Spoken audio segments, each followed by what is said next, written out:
अदीबो गरीब है, माना जो मुस्तफा को बड़ा खुश नसीब है। और क्यों नाज ना हो उन पे जो है बेकसों का यावर, जो बन गया गद्दार बड़ा बदनसीब है, बन गया गद्दार बड़ा बदनसीब है। और मेरे नबी को जिसने दिल में बसा लिया, मेरे नबी को जिसने दिल में बसा लिया, दोनों जहां में बिगड़ी उसने बना लिया। और बन गया जो बागी प्यारे रसूल का, तो जन्नत को छोड़ उसने जहन्नुम बना लिया, जन्नत को छोड़ उसने जहन्नुम बना लिया। दिल की आवाज से तस्वीर बना देते हैं हम, दिल की आवाज से तस्वीर बना देते हैं हम, जहर के प्यारे को भी अक्षीर बना देते हैं हम। आ इधर नबी के दुश्मनों तुझे बतलाऊं, अरे मुरझाए हुए गुलों को भी शमशीर बना देते हैं हम, मुरझाए हुए गुलों को भी शमशीर बना देते हैं हम। और बर्फ के खेत में आग लगा सकते हैं हम, बर्फ के खेत में आग लगा सकते हैं हम, आग के ढेर को गुलजार बना सकते हैं हम। यहाँ पे प्यारे नबी का ये चर्चा सुनाकर ज़मान को आग से दोजख से बचा सकते हैं हम, ज़मान को आग से दोजख से बचा रहे।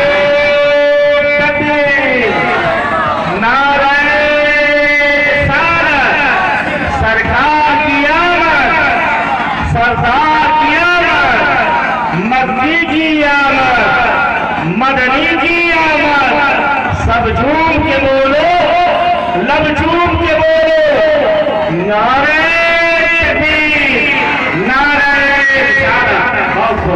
मोहम्मद से जिसको लगन ना रहे, मोहम्मद से जिसको लगन ना रहे, लाख कर ले जतन वो मगन ना रहे। और चाहे दुनिया की दौलत कमा ले मगर खुदा की नजर में वजन ना रहे, खुदा की नजर में वजन ना रहे। हजरात ये शेर पेश कर रहा हूँ इस महफिल को देख करके कि क्या बात है, कैसी महफिल है, क्यों जश्न मनाया जाता है। क्या बात है, कैसी महफिल है, क्यों जश्न मनाया जाता है। इस बज़्म की रौनक का जलवा रग रग में समाया जाता है। और किस्मत से जगह मिलती है यहाँ, ये जिक्र नबी की महफिल है। किस्मत से जगह मिलती है यहाँ, ये जिक्र नबी की महफिल है। इस बज़्म के जरिए ऐ यारों नफरत को मिटाया जाता है।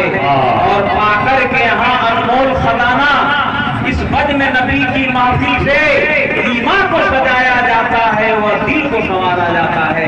ईमान को सजाया जाता है, वह दिल को संवारा जाता है। भोजपुरी की ये चार पंक्तियां के प्यारे नबी से जकरा एग्रीमेंट हो जाला, प्यारे नबी से जकरा एग्रीमेंट हो जाला, जन्नत ओकरा हक में परमानेंट हो जाला।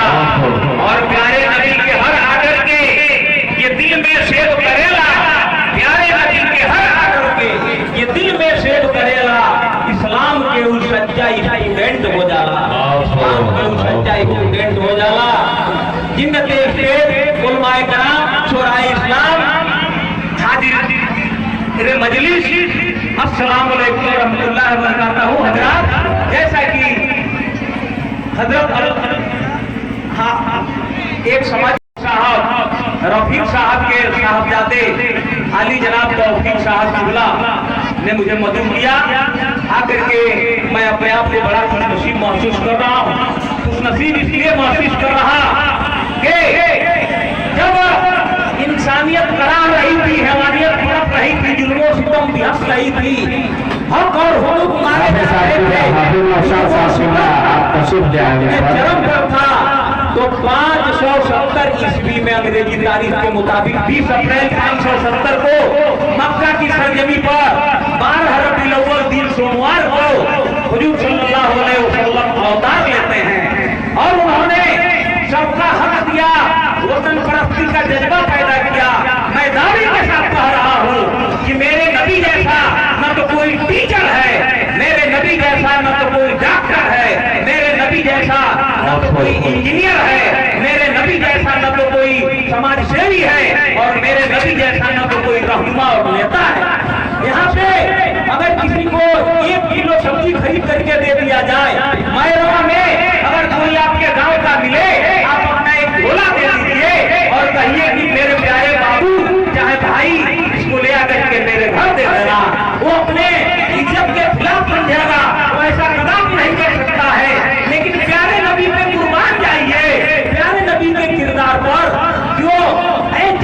की गठरी को ले आकर के उसके घर तक पहुंचाते हैं।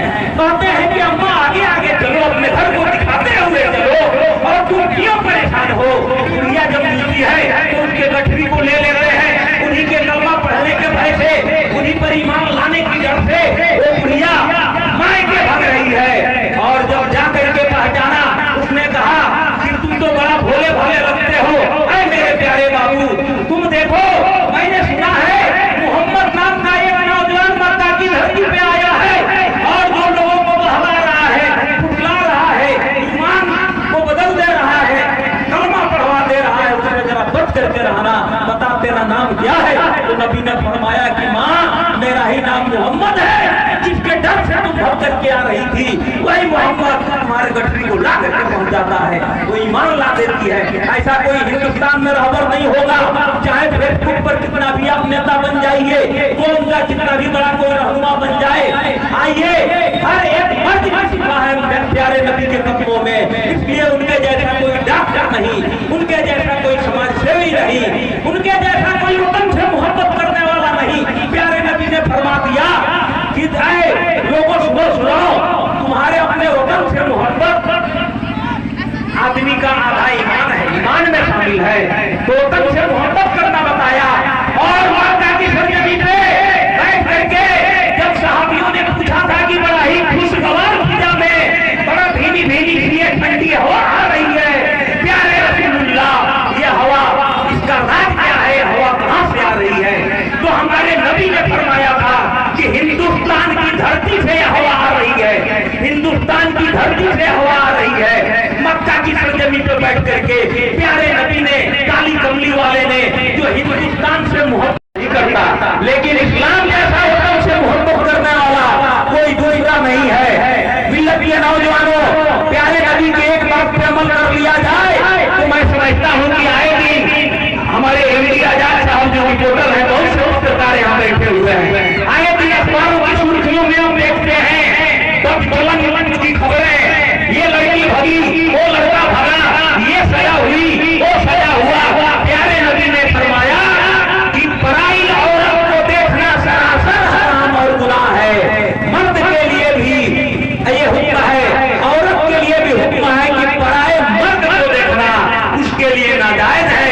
आइए, रामचरित मानस में ले चलता हूँ कि जब गोस्वामी तुलसीदास यूं लिखते हैं कि जब रावण सीता हरण करके लेकर के जाता है और सीता जी को कहता है कि सीता, ऐ जानकी, तू अगर एक मुस्कान भरे नजरों से मेरे तरफ देख दे तो मैं मंदोदरी जैसे विश्व सुंदरियों को, मैं अपने महारानी को तेरे चरणों की दासी बना दूंगा।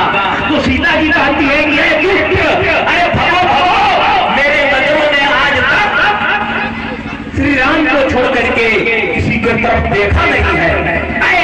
हमारे नबी ने फरमाया था। और इसका मिसाल हिंदू और धर्म, सनातन धर्म में भी मिलता है। गोस्वामी जी ने लिखा कि जो चाहे अपन कल्याणा, असुजत सुमति शुभ गति सुख नाना, असो पर नारी ललारे गोसाई, तजौ चौथ के चंद पिताई। जो अपना कल्याण चाहता है, जो अपना यश चाहता है, कीर्ति चाहता है, शोहरत चाहता है और इत्मीनान सुकून की जिंदगी चाहता है, वो पराई नारियों को, दूसरी औरतों को उस तरह से ना देखे जिस तरह से चौथ के चांद हिंदू धर्म में देखना हराम माना जाता है। ये मानस की लाइन है, रामायण की लाइन है।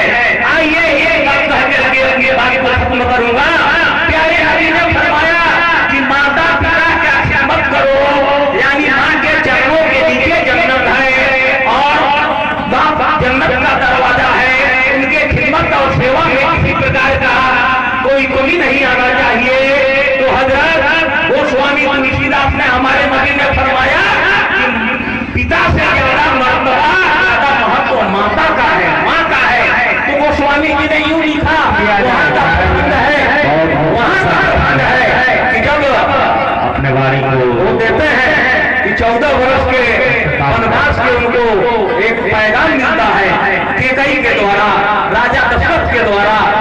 कौशल्या के पास श्री राम जी जाते हैं और जाकर के कहते हैं कि पिताजी का आदेश है कि मैं बन जाऊं और 14 वर्ष तक बिताऊं और भरत को गद्दी